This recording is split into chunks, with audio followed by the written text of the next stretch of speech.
My fiancée said, "I'm uninviting your dad. He's embarrassing with his cancer jokes." My dad used humor to cope with his stage 4 diagnosis. I said quietly, "This wedding isn't happening then." I canceled everything that day and spent the money on a trip with my dad instead. When she saw our photos from Ireland, original post, I, 31 male, lost my mom when I was 16. Car accident, completely unexpected, devastated our family. After that, it was just me and my dad against the world. He raised me alone through high school, helped me through college, was my best man when I thought I'd never need one. 18 months ago, my dad was diagnosed with stage 4 pancreatic cancer. If you know anything about pancreatic cancer, you know that stage 4 is essentially a death sentence. The survival rates are brutal, single digits at 5 years, and most people don't make it past 2. My dad's oncologist was cautiously optimistic about treatment extending his life, but nobody was talking about cures.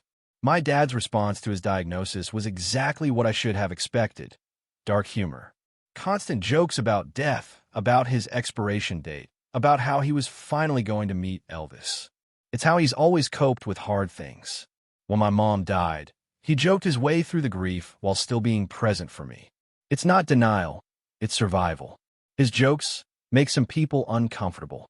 I get that, but they're also genuinely funny, and more importantly, they're his. His way of dealing with dying at 62 when he should have had another 20 years. I proposed to my girlfriend of 3 years about 8 months ago. She said yes. We started planning a wedding for this coming June. Everything was moving along. I was excited, not just for the marriage, but because my dad would be there to see it. His doctors thought he had a good chance of making it to June, maybe even longer with a new treatment protocol. Then, last month, everything fell apart. My fiancée and I were finalizing the guest list when she brought up my dad. I've been thinking about the reception, about the speeches, and I'm worried about your dad. Worried how his jokes, the cancer jokes, they're really uncomfortable. My family doesn't know how to react, and I don't want our wedding to be awkward. My dad's not going to give a speech if you're worried about that. He already said he'd rather just enjoy the party. It's not just the speech. It's everything. The jokes during dinner, the comments to guests. My grandmother is very traditional, and my aunt lost her husband to cancer 3 years ago. So what are you saying? She took a deep breath. I think it might be better if your dad didn't come. I stared at her. You want to uninvite my dying father for my wedding? I'm not saying it like that. I'm just saying maybe he could watch on video call, or we could do something special with him separately. He has stage 4 cancer. He might not be alive in a year. And you want to exclude him from the one milestone he's been fighting to see. You're not listening to me. I'm trying to protect the wedding from being uncomfortable. And I'm trying to protect my father from being treated like he's disposable. He's embarrassing. I'm sorry, but someone has to say it. The jokes are too much. My family doesn't want to deal with it. That word, embarrassing, about my father, who is literally dying, who was holding on to life with everything he had just to see me get married. I stood up. Very calmly, I said, "This wedding isn't happening then." She laughed. Actually laughed. "You can't be serious." I'm completely serious. If you can't have my father at our wedding, then there is no wedding. Over a few jokes? Over your complete lack of humanity toward a dying man. Over your inability to extend the tiniest amount of grace to someone who raised me alone after my mother died. Over the fact that you think your comfort matters more than his presence at his only son's wedding. I can't believe you're choosing him over me. I can't believe you made me choose. I walked out, went straight to my laptop, and started canceling. The venue had a cancellation policy. I lost about $3,000 of the deposit, but got $8,500 back. The caterer was more flexible since we were still 3 months out. Full refund. The photographer let me out of the contract with no penalty because she said, and I quote, "Life happens, sweetheart." The DJ was a jerk about it, but I got half back. Total recovered, about $14,000. Total lost in deposits, around $4,500. Then I made a phone call. "Hey, Dad, how are you feeling?" Like a guy with stage 4 cancer, so pretty spectacular. "What's up? You always said you wanted to see Ireland." "Yeah, before I kicked the bucket." "Why?" How do you feel about next month? Silence. Then, you serious? Dead serious. You and me. 10 days. I'll cover everything. He was quiet for a long moment. When he spoke again, his voice was different. Softer. What about the wedding? Wedding's off. I'll explain later. Right now, I want to know if you can travel. Son, if you're offering to take me to Ireland, I will personally fight my oncologist if he tries to stop me. We booked the flights that night. Update 1, 3 weeks later. Ireland was everything. We landed in Dublin, rented a car, and spent 10 days driving the wild Atlantic way. My dad joked about driving on the wrong side of the road the entire time. We stayed in small bed and breakfasts, ate pub food, visited castles, and watched the sun set over the cliffs of Moher. He made cancer jokes to everyone we met. The Irish, it turns out, have a fantastic sense of dark humor. One bartender, after hearing my dad's line about racing the Grim Reaper to see the homeland, laughed so hard he gave us a round on the house. Another elderly woman in a gift shop told my dad he reminded her of her late husband, who joked his way into the grave and probably made the devil laugh too. For 10 days, my dad wasn't a dying man. He was just my dad, telling terrible jokes, taking too many photos, making friends with strangers, and living like he had all the time in the world. It was the best trip of my life. I posted some photos on social media. Not a lot, just a few. Us at the cliffs, at a castle, raising pints in a Dublin pub. I didn't think much about it. Apparently, my ex-fiancée did. I got home 3 days ago. Since then, I've received 12 texts from her, ranging from, "I can't believe you actually went through with this," to "You're going to regret throwing away our future over a trip." 8 texts from her mother, calling me immature, vindictive, and the kind of man who abandons his responsibilities. 4 texts from her sister, who apparently decided her job was to inform me that I'd humiliated my ex by flaunting the trip online while she was grieving the end of our relationship. And 1 voicemail from her father, a man who had never liked me much anyway, saying that I'd shown my true colors and that his daughter was lucky to be rid of me. I didn't respond to any of them. But then my ex did something that crossed the line. She reached out to my dad directly. I don't know how. Probably found his number in my old contacts when we lived together. But she sent him a long text message accusing him of manipulating me, saying his attention-seeking behavior had destroyed our relationship, and telling him that his cancer jokes were emotionally abusive. My dad, being my dad, sent back one line, "Ma'am, I'm dying. Your opinion of me is not high on my priority list." Then he blocked her. When he told me about it, he was laughing. But I wasn't. This woman had reached out to my terminally ill father to blame him for our breakup. After SHE was the one who tried to uninvite him from the wedding. I've been willing to let things fade quietly. Not anymore. I drafted a message. Not to her. To the family group chat she'd used to coordinate the harassment. Her mom, her sister, her dad, and her. I've been added to it months ago for wedding planning and never removed. Hi everyone. I've received a lot of messages over the past few days, and I want to address them all at once. My fiancée asked me to uninvite my father from our wedding because his cancer jokes made her uncomfortable.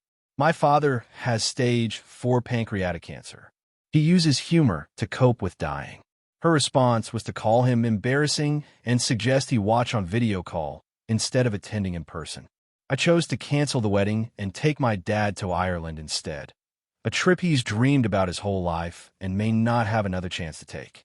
Yesterday, my ex reached out to my father directly to blame him for our breakup and call his coping mechanism emotionally abusive.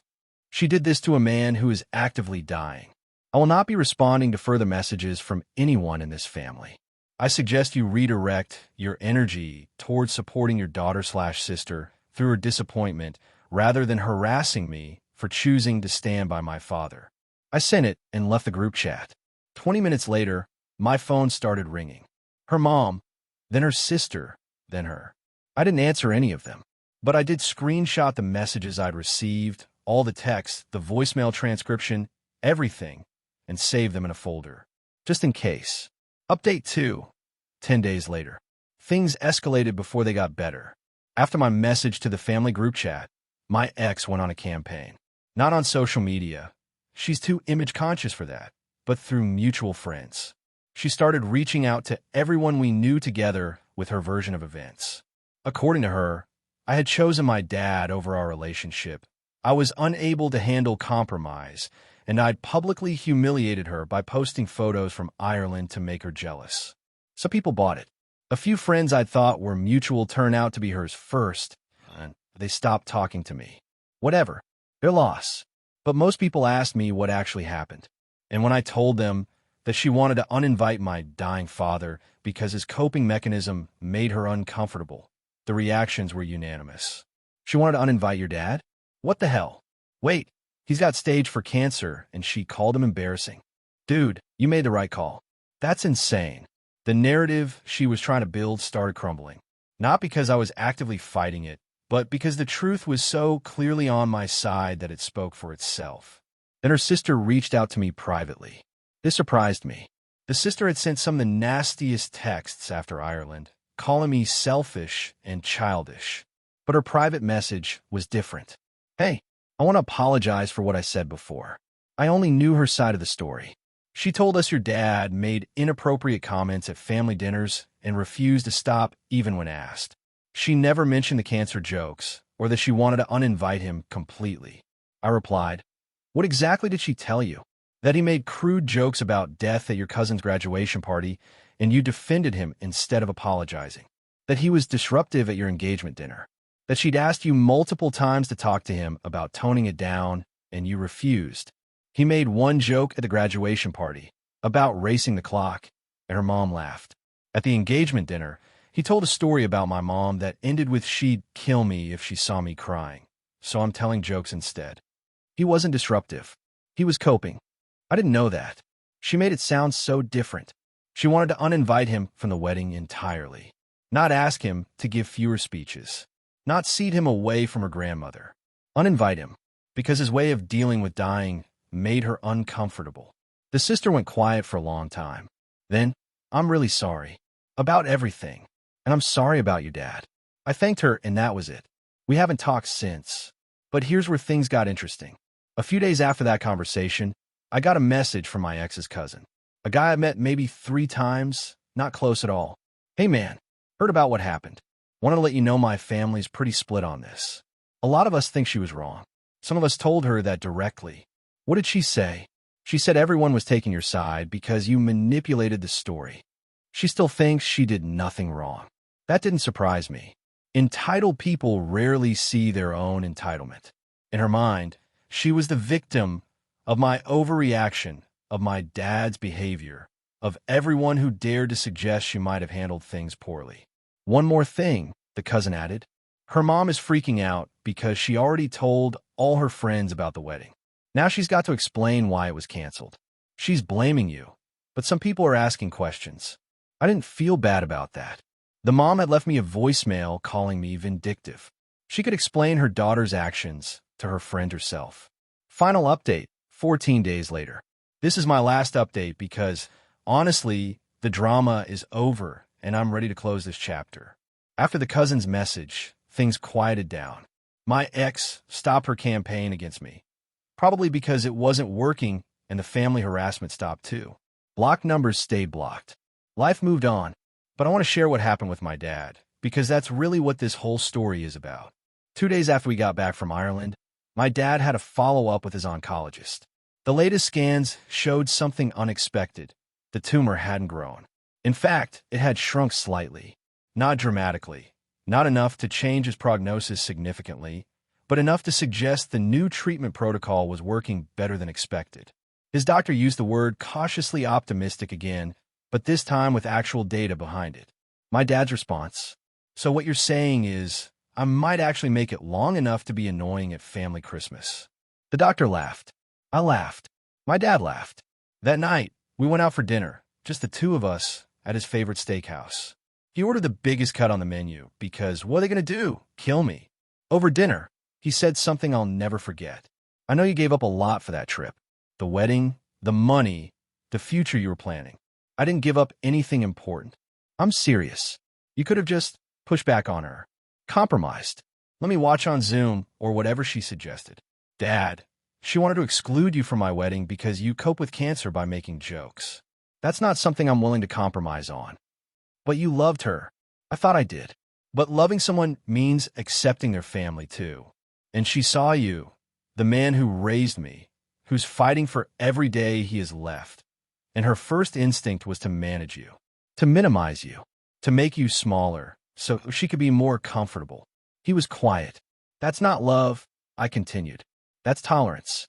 And you deserve better than to be tolerated at your own son's wedding. He reached across the table and grabbed my hand. Didn't say anything. Didn't need to. We finished dinner. Split a piece of cheesecake. Made fun of the waiter's bow tie. Normal stuff. As for my ex, I heard through the grapevine, via that cousin who keeps me loosely informed, that she's already dating someone new, some guy from her work. Her mom has apparently embraced this new relationship with enthusiasm, probably relieved to have a new wedding to plan someday. I hope it works out for her. Genuinely. Not because I forgive her.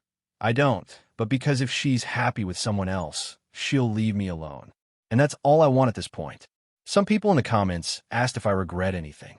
If maybe I should have tried harder to make her understand before canceling everything. No.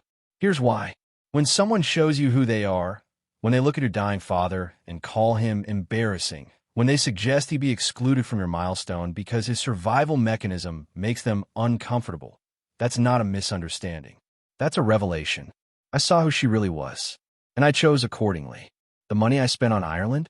Best investment I ever made. We have photos, memories, inside jokes that will last the rest of our lives, however long that turns out to be. My dad is still here, still making jokes, still annoying me in the best possible way. And I get to live with zero regret about how I prioritize my time with him. That's worth more than any wedding. Thanks for following along, everyone. Your comments and support meant a lot during a really complicated time. Hug your people while you have them.